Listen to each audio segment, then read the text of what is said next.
How often do you receive calls from Mr Putin? How much money have you actually put resisting this proposal?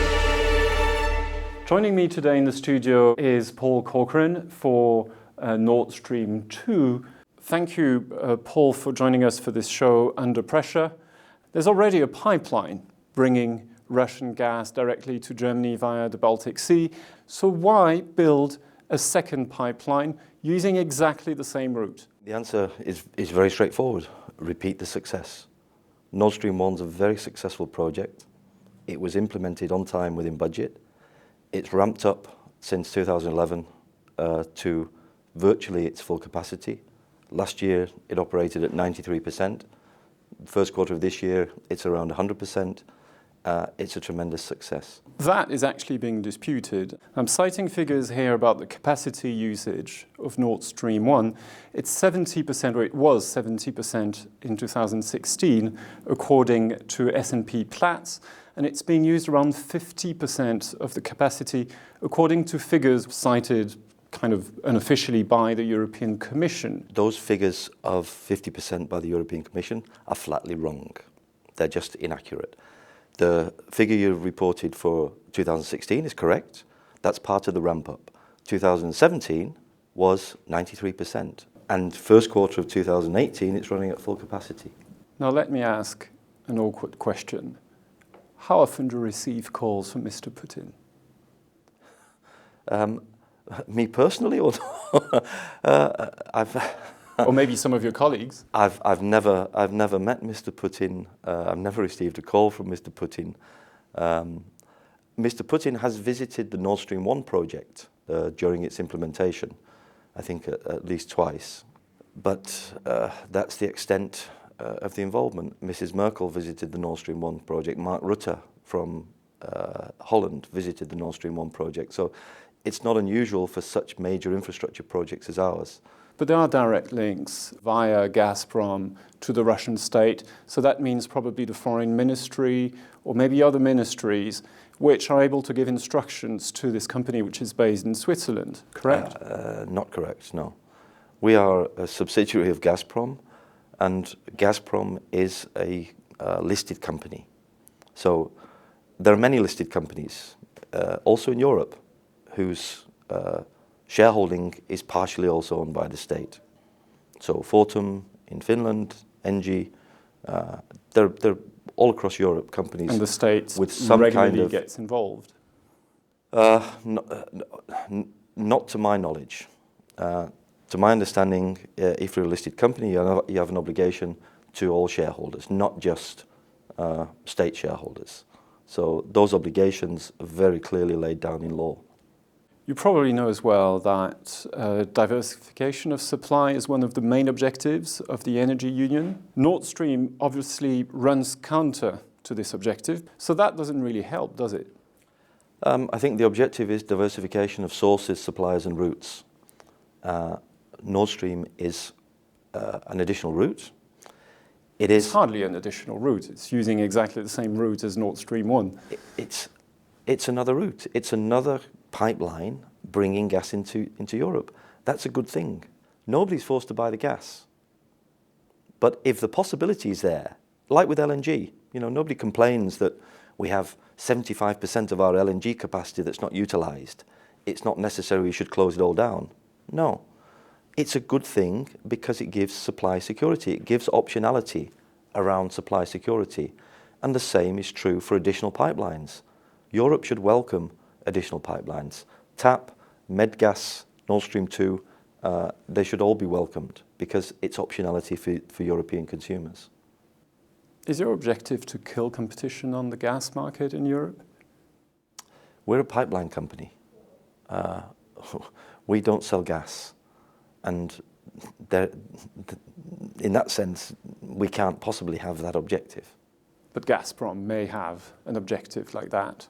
And they're your main shareholder. Why should they have that objective? And how would that be possible? Well, they sell more gas, they make more money, they kill competition, and they have a dominant position even greater than the one that they enjoy currently. But again, that's to misunderstand the market rules.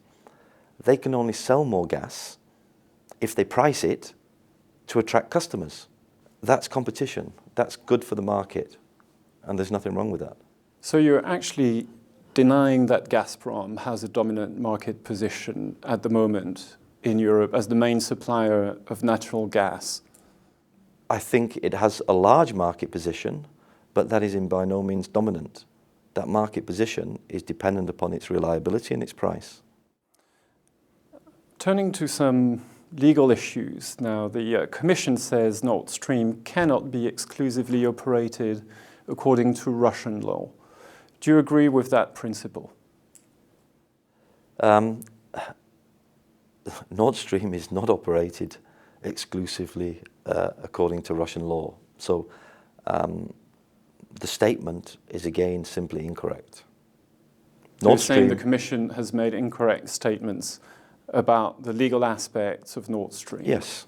I think the Commission has said that there is a legal void or that there is a conflict of laws between Russia and the EU. Those are both statements which I've heard from the Commission. Those are simply wrong. There is no legal void. There's a very clear legal framework.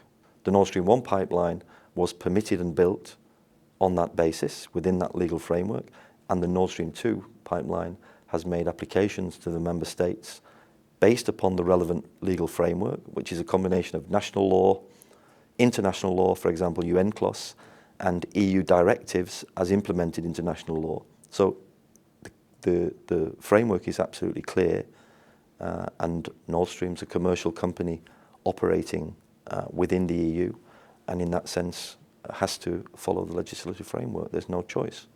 Do you agree with the objective of ownership and bundling, which states that essentially you cannot be a producer of energy on the one hand and also own the pipelines through which the energy actually runs? Are you ready to accept those rules for Nord Stream 2? That is an absolute clear principle that is applicable within the internal market.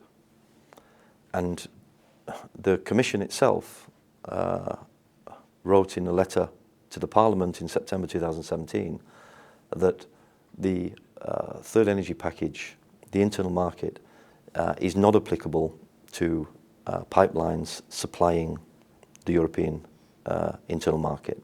So in that sense, the legal position for the Commission is clear, and the third energy package and the rules of the third energy package, which include ownership, unbundling, etc., are not applicable to pipelines bringing gas in. Well, that's quite convenient because it allows Gazprom to be owner of the infrastructure and also owner of the energy that goes through it. Now, let's imagine... But when that gas lands in Europe, that gas is absolutely subject to the rules of the third energy package. And its transmission to customers and its sale to customers is absolutely conform to the market rules. And Gazprom has to live by those market rules, as Mrs. Vestager has proven. You know, there's a competition inquiry going on, has been going on actually for a number of years at the European Commission, so they do seem to believe that there is an issue there.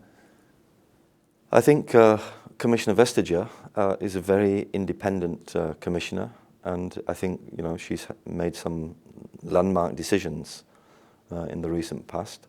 At least what I've seen from the press seems to be that she has achieved one or two concessions from Gazprom, and that she has looked into all of those issues, and at least what I see from the press is they are close to coming to a decision. So we'll see what Mrs. Vestager comes up with in the next weeks or months.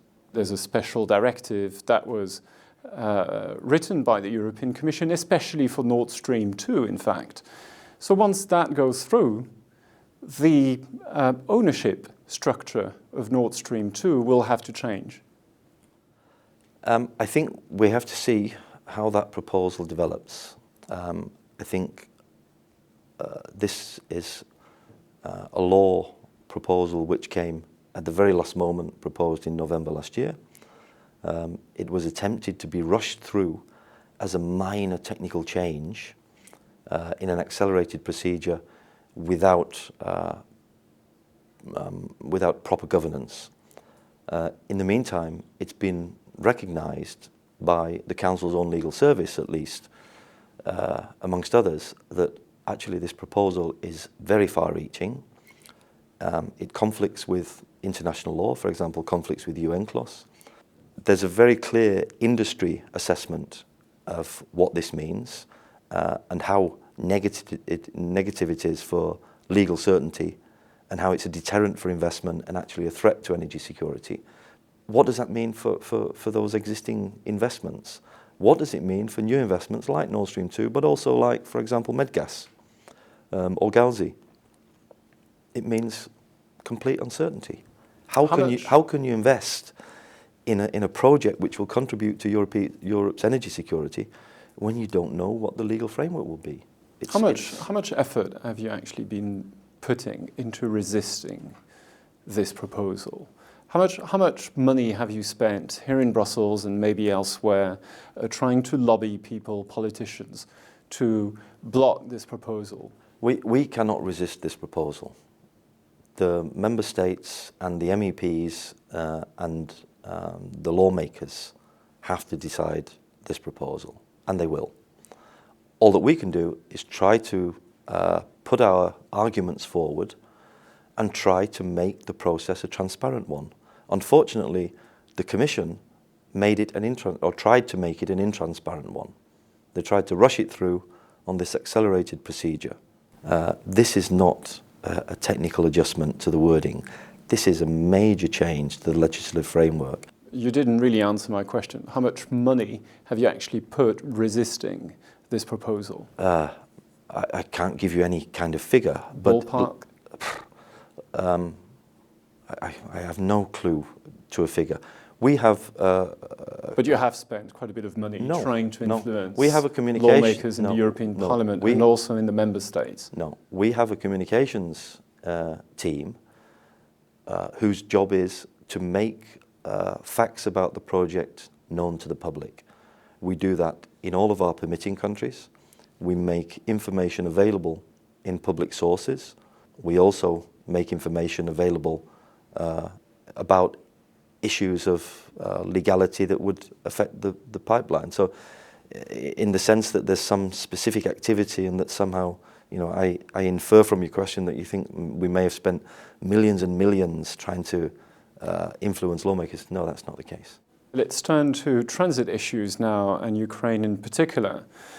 Now, one of the key impacts of Nord Stream 1 has been to reduce Russian exports going through Ukraine, which went down to around 50% or less in 2015, down from 80% in 2009. Now, how much lower do you expect this gas transit through Ukraine will be after Nord Stream 2 is built? Do you know, this is an interesting question, an interesting assumption. Again, the blame for reduction of Ukrainian transit is somehow placed at the door of Nord Stream 1 or Nord Stream 2. Well, that was clearly the intention of Nord Stream 1. No. Is to prevent the supply disruptions that happened in 2006, 2009. No, absolutely not. What you have to remember about Nord Stream 1 is the decision to invest in Nord Stream 1 was taken in an environment which was very different from the environment that we've seen in the last 6-8 years. It was pre-financial crash, and the forecasts for gas market growth were enormous. The investment in Nord Stream 1 was very much in the environment of additional volumes coming into Europe. What happened, however, unfortunately, is the world economic crash and saw also gas utilization in Europe collapse. So in the end, the trends have been very different. However, the reality is what we see now is a growth again of the European economy. The last 3 years has seen significant growth in the gas market, significant growth in the European economy. The future is also fairly clear. Domestic production is going to halve in the next 2 decades. And that means there's a need for more imports.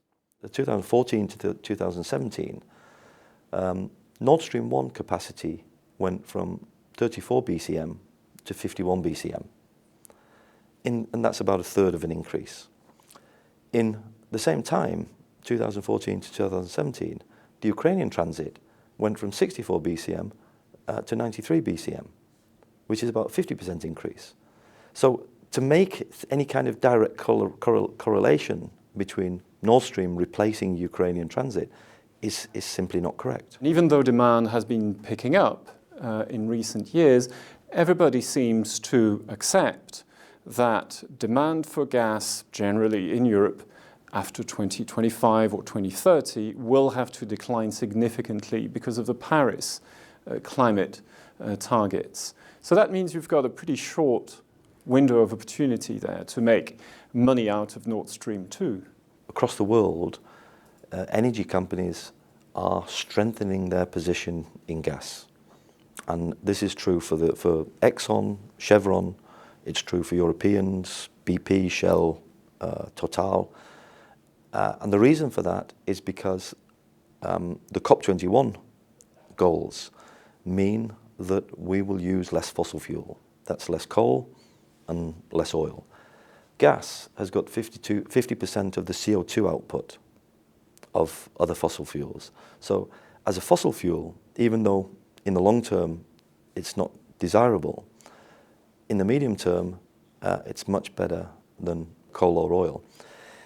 So I think gas has a longer future than other fossil fuels, but in the end the market will decide what that future is. The market will decide, is it indeed 2030 or is it 2050?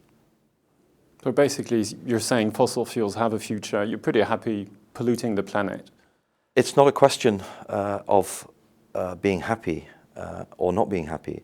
There's a fundamental need for energy. And what's clear is at the moment renewables are not going to fill that need fast enough. And the need for energy is growing. So there will be a role for some fossil fuels for some period into the future. And if that is the case, then gas is by far the most environmentally friendly option.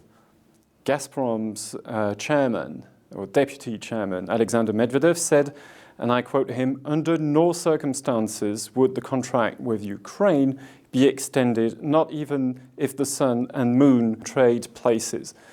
And then what do we have? Contract expires with Ukraine as a gas transit country, and all of a sudden, whoa, Nord Stream comes up. Ukraine transited 93 BCM. It did, but it won't in the future, potentially. How is Gazprom going to get that gas to the customer? Well, it's going to get it via Nord Stream. I think Naftogaz also said, not 93 BCM, Nord Stream 2 is 55 BCM. There's a big gap. Naftogaz have also said that they are going to more than double the price of transit for Gazprom after 2019. So there is a negotiation to be had between those two companies. We hear from the press that also the European Commission is interested to support that negotiation, and let's see. Paul Corcoran, thanks for joining us, and a good day to you. Thank you.